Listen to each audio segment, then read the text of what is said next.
दोस्तों, अगर आप मल्टीपल टाइम फ्रेम का उपयोग नहीं करते हैं तो मैं 100% गारंटी के साथ कहता हूं कि आप कभी भी ट्रेडिंग से प्रॉफिट नहीं बना पाएंगे। चलिए, मैं आपको मल्टीपल टाइम फ्रेम की पावर दिखाता हूं। यह 5 मिनट की टाइम फ्रेम का चार्ट है। प्राइस ने ब्रेक ऑफ स्ट्रक्चर करने के बाद रिटेस्ट किया और हमें एक पावरफुल रिजेक्शन कैंडल मिली। इसी जगह पर एक स्ट्रॉन्ग बेरिश ट्रेंड लाइन भी बन रही है। मुझे पूरा यकीन है कि इस जगह पर आपने सेल करने का मन बना लिया होगा। जैसे ही आप सेल करते हैं वैसे ही तुरंत मार्केट रिवर्स हो जाता है और आपका स्टॉप लॉस हिट हो जाता है। आप सोचते होंगे कि यहां रेजिस्टेंस था, बेयरिश ट्रेंड लाइन थी, रिजेक्शन कैंडल थी और मार्केट का स्ट्रक्चर भी बेयरिश था, फिर भी मेरा स्टॉप लॉस क्यों हिट हुआ? तो दोस्तों, यहां आपने एक गलती कर दी। आपने मल्टीपल टाइम फ्रेम एनालिसिस नहीं किया था। अगर आप इसी चार्ट को 15 मिनट की टाइम फ्रेम पर देखते तो यहां प्राइस ने रीसेंट लोअर हाई को ब्रेक किया है, जिसका मतलब है कि यहां मार्केट का स्ट्रक्चर शिफ्ट हो गया है। ऐसी जगह पर हमें सेल नहीं बल्कि बाय करने के बारे में सोचना चाहिए। अब आप समझ चुके होंगे कि मल्टीपल टाइम फ्रेम आपके लिए कितना जरूरी है। आज हम मल्टीपल टाइम फ्रेम के कॉन्सेप्ट को पूरी तरह से डिकोड करने वाले हैं। इस वीडियो को देखने के बाद आपको मल्टीपल टाइम फ्रेम को लेकर कोई भी डाउट नहीं रहेगा। जब आप ट्रेडिंग व्यू ओपन करेंगे तो आपको उसमें बहुत सारी टाइम फ्रेम देखने को मिलेंगी, लेकिन आपको कंफ्यूज होने की जरूरत नहीं है, क्योंकि टाइम फ्रेम सिर्फ 3 टाइप की होती है: higher time frame, medium time frame और लोअर टाइम फ्रेम। अब सवाल यह है कि इनमें से कौन सी टाइम फ्रेम आपको यूज करनी है। अगर आप स्विंग ट्रेडिंग कर रहे हैं तो आपकी higher time frame 4 hour, medium time frame 1 hour और लोअर टाइम फ्रेम 15 मिनट होनी चाहिए। अगर आप इंट्राडे ट्रेडिंग करते हैं तो आपकी higher time frame 1 hour, medium time frame 15 minute और लोअर टाइम फ्रेम 5 मिनट होनी चाहिए। और अगर आप स्कैल्पिंग करते हैं तो आपकी higher time frame 15 minute, medium time frame 5 minute और लोअर टाइम फ्रेम 1 मिनट या फिर 3 मिनट होनी चाहिए। अब हम सबसे इंपॉर्टेंट पॉइंट को डिस्कस करने जा रहे हैं। आपको ये 3 टाइम फ्रेम को कैसे यूज करना है। तो अब हम अपने एनालिसिस को शुरू करते हैं। सबसे पहले हम 4 आवर की टाइम फ्रेम को सिलेक्ट करेंगे। यहां आपको देखना है कि मार्केट का स्ट्रक्चर क्या है। आप देख सकते हैं कि प्राइस बार बार ब्रेक ऑफ स्ट्रक्चर बना रहा है और हर बार लोअर लो को ब्रेक कर रहा है, यानी 4 आवर में मार्केट का स्ट्रक्चर बेरिश है। बेरिश स्ट्रक्चर होने की वजह से अगले स्टेप में आपको सिर्फ और सिर्फ सेल साइड के ट्रेड लेने हैं। 4 आवर में आपको सिर्फ मार्केट का स्ट्रक्चर देखना है और कुछ नहीं। अगले स्टेप में हमें 1 आवर की टाइम फ्रेम में चार्ट को चेंज करना है। दोस्तों, 1 आवर में भी मार्केट का स्ट्रक्चर बेरिश है।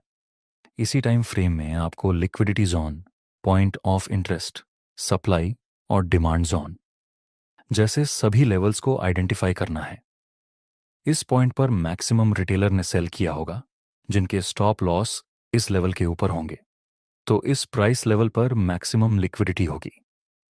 इस लेवल से स्ट्रांग बाइंग प्रेशर आया था, तो ये लेवल हमारे लिए डिमांड जोन का काम करेगा। अगर आप ध्यान से चार्ट को रीड करेंगे तो आप देख पाएंगे कि इस जगह पर डबल बॉटम की फॉर्मेशन हो रही है। जिन्होंने इस डबल बॉटम पर बाय किया होगा उनके स्टॉप लॉस इस लेवल के नीचे होंगे, तो इस लेवल पर इंटरनल लिक्विडिटी मौजूद रहेगी। इंटरनल लिक्विडिटी इसलिए क्योंकि यह liquidity zone is important swing के अंदर है और इन तीनों लेवल्स को टच करके हम एक ट्रेंड लाइन भी ड्रॉ कर सकते हैं। तो इस तरह से आपको मीडियम टाइम फ्रेम में एनालिसिस करना है। अब टाइम आ चुका है एंट्री करने का, जिसके लिए हम 15 मिनट की टाइम फ्रेम में चार्ट को चेंज करेंगे। 15 मिनट में इस ट्रेंड लाइन का ब्रेकआउट मिला है। आगे प्राइस ट्रेंड लाइन का ब्रेकआउट देकर रिटेस्ट करने के लिए आया। यह रेजिस्टेंस अब सपोर्ट का काम करेगा। हालांकि यह बाय करने का परफेक्ट सेटअप दिखता है, लेकिन हम यहां बाय नहीं कर सकते, क्योंकि हायर टाइम फ्रेम और मीडियम टाइम फ्रेम में मार्केट का स्ट्रक्चर बेयरिश है, जिस वजह से यह परफेक्ट सेटअप होने के बाद भी हम यहां बाय नहीं करेंगे। नेक्स्ट प्राइस थोड़ा ऊपर जाकर रिवर्स हो जाता है। दोस्तों, हमने स्मार्टली मल्टीपल टाइम फ्रेम का यूज करके इस लो एक्यूरेसी वाले ट्रेड में एंट्री नहीं की और हमारा लॉस नहीं हुआ। अगर कोई भी ट्रेडर सिर्फ 15 मिनट की टाइम फ्रेम में इस चार्ट को देखता तो वह यहां बाय करता ही करता और फिर उसे लॉस का सामना करना पड़ता। अब आप समझ चुके होंगे कि मल्टीपल टाइम फ्रेम के कॉन्सेप्ट से आप ट्रेडिंग में क्या क्या कर सकते हैं। दोस्तों, 1 आवर में इस लेवल पर इंटरनल लिक्विडिटी मौजूद थी और अब यहां भी लिक्विडिटी थी जो कि स्वीप हो चुकी है। ये लेवल आगे हमारे लिए फ्लिप जोन का काम कर सकता है। नेक्स्ट, प्राइस थोड़ा रिटेस्ट करता है और उसके बाद एक बेरिश रिजेक्शन कैंडल की फॉर्मेशन होती है। यहां हम ट्रैप ट्रेडिंग कर सकते हैं। ध्यान से देखिए, जब मार्केट में बेरिश कैंडल की फॉर्मेशन हो रही थी तब इन सभी बेरिश कैंडल्स में हाई वॉल्यूम देखने को मिला और जब प्राइस रिटेस्ट करने लगा तब ग्रीन कैंडल्स के वॉल्यूम बार स्मॉल देखने को मिले। तो आगे अगर प्राइस इस बेयरिश रिजेक्शन कैंडल का लो ब्रेक कर देता है तो आप सेल साइड का ट्रेड प्लान कर सकते हैं, जिसमें आपका प्रॉफिट टारगेट इस 1 आवर की इंटरनल लिक्विडिटी जोन तक रहेगा और स्टॉप लॉस इस रिजेक्शन कैंडल के हाई से ऊपर रहेगा। और यहां 15 मिनट का चार्ट 4 आवर चार्ट के साथ अलाइन हो रहा है, तो हमें यहां सेल करने में कोई प्रॉब्लम नहीं है। नेक्स्ट, मोमेंटम के साथ हमारा टारगेट अचीव हो गया। दोस्तों, पॉसिबिलिटी तो यह भी है कि आगे प्राइस लिक्विडिटी रन करे, क्योंकि तीनों टाइम फ्रेम में बेरिश ट्रेंड है। लेकिन जब तक चार्ट में कोई सिग्नल नहीं मिलते तब तक हम कुछ भी नहीं कर सकते। नेक्स्ट, प्राइस इसी जोन को फिर से टैप करता है और एक बार फिर हमें बेरिश सिग्नल मिलता है। हमें मार्केट की डायरेक्शन पता है, तो हम यहां एक बार फिर से सेल कर सकते हैं। स्टॉप लॉस इस कैंडल के हाई से थोड़ा सा ऊपर रहेगा और टारगेट हम रखेंगे 1 आवर के डिमांड जोन तक। नेक्स्ट, यहां भी हमारा टारगेट हिट हो चुका है। दोस्तों, अगर आपको लगता है कि यह सब आप बहुत ही आसानी से कर लेंगे तो जरा रुक जाइए। रियल मार्केट में आपको इस तरह के परफेक्ट सेटअप नहीं मिलेंगे। हो सकता है कि रियल मार्केट में आप बहुत ज्यादा कंफ्यूज हो जाएं और सही से मल्टीपल टाइम फ्रेम को यूज ना कर पाएं। इसलिए आगे मैं जो सिखाने जा रहा हूं उसे ध्यान से समझिए। चलिए, एक एग्जाम्पल इंट्राडे का भी ले लेते हैं। यह 1 आवर का चार्ट है जिसमें हमें क्लियर कट दिख रहा है कि मार्केट का स्ट्रक्चर बुलिश है, तो आगे हमें सिर्फ बाय साइड के ट्रेड लेने में इंटरेस्ट रखना है। अगले स्टेप में हम 15 मिनट की टाइम फ्रेम में चार्ट को चेंज करेंगे। रियल मार्केट में आपको ऐसी कंफ्यूजन का सामना करना पड़ेगा जहां 1 आवर में मार्केट का बुलिश स्ट्रक्चर बन रहा है और सेम टाइम पर 15 मिनट में मार्केट का स्ट्रक्चर बेरिश बन रहा है। ऐसी कंडीशन में हमें क्या करना चाहिए, इसका आंसर मैं आगे बताऊंगा। 15 मिनट में प्राइस बार बार ब्रेक ऑफ स्ट्रक्चर बना रहा है। नेक्स्ट, प्राइस साइडवे रेंज में कुछ टाइम के लिए मूव करता है और एक पावरफुल बेरिश कैंडल के साथ सपोर्ट का ब्रेकडाउन हो चुका है। जो भी लोग सिर्फ 15 मिनट की टाइम फ्रेम में इस चार्ट को एनालाइज कर रहे होंगे वे लोग FOMO में आकर सेल करेंगे, क्योंकि उन्हें यहां ट्रेंड लाइन पर बेरिश सिग्नल दिखेगा, सपोर्ट का ब्रेकडाउन दिखेगा और यह बेरिश ट्रेंड दिखेगा। लेकिन दोस्तों, मुझे लगता है कि यह मैनिपुलेशन हो सकता है। ICT में हम इसे कहते हैं एक्यूमुलेशन मैनिपुलेशन डिस्ट्रीब्यूशन, जिसको हम AMD मॉडल भी कहते हैं, जिसके अनुसार प्राइस रियल मूव देने से पहले एक फेक मूव जनरेट करता है, जिसको हम मैनिपुलेशन कहते हैं। मेरे एनालिसिस के अनुसार यह मैनिपुलेशन हो सकता है क्योंकि जब सेम टाइम पर अलग अलग टाइम फ्रेम पर अलग अलग मार्केट स्ट्रक्चर मिलते हैं तब आपको हायर टाइम फ्रेम के स्ट्रक्चर को ध्यान में रखते हुए ट्रेड प्लान करना है।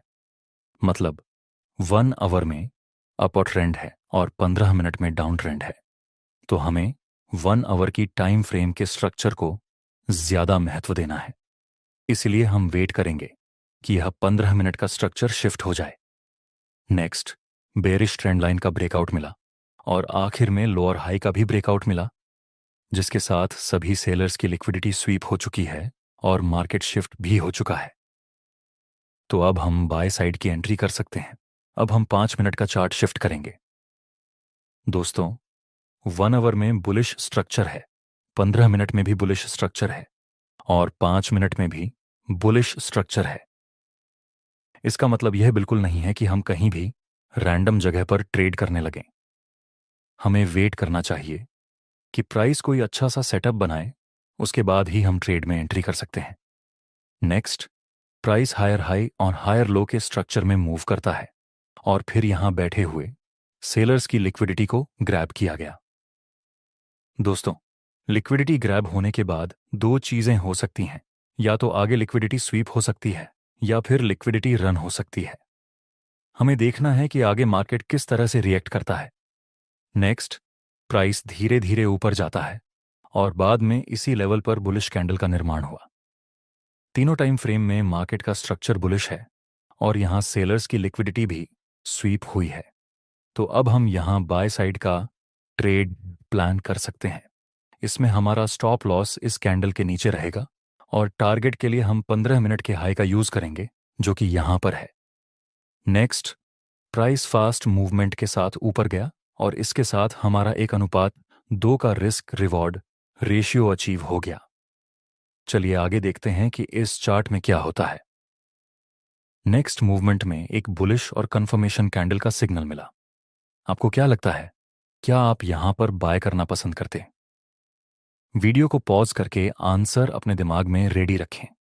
तो अगर आपका आंसर है कि आप यहां पर बाय करेंगे, तो आपका जवाब एकदम ही गलत है। और ऐसा क्यों? क्योंकि ये देखिए, यहां ब्रेक ऑफ स्ट्रक्चर हुआ तो हमारा रिसेंट स्विंग यहां बनेगा। फिर ब्रेक ऑफ स्ट्रक्चर मिला तो हम इस रिसेंट स्विंग को यहां पर शिफ्ट कर देंगे और आगे इस लाइन का ब्रेकडाउन मिला। इसका मतलब यह है कि यहां पर 5 मिनट में ब्रेक ऑफ स्ट्रक्चर हो चुका है। याद कीजिए, मैंने क्या सिखाया था?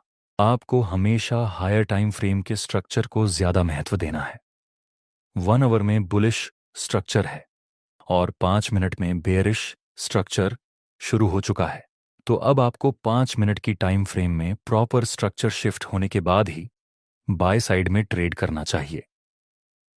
नेक्स्ट, सारे बायर्स की लिक्विडिटी ग्रैब हो जाती है और सिर्फ इतना ही नहीं, प्राइस ने यहां बैठे हुए बायर्स, यहां बैठे हुए बायर्स और यहां बैठे हुए बायर्स, इन सभी की लिक्विडिटी को टारगेट किया।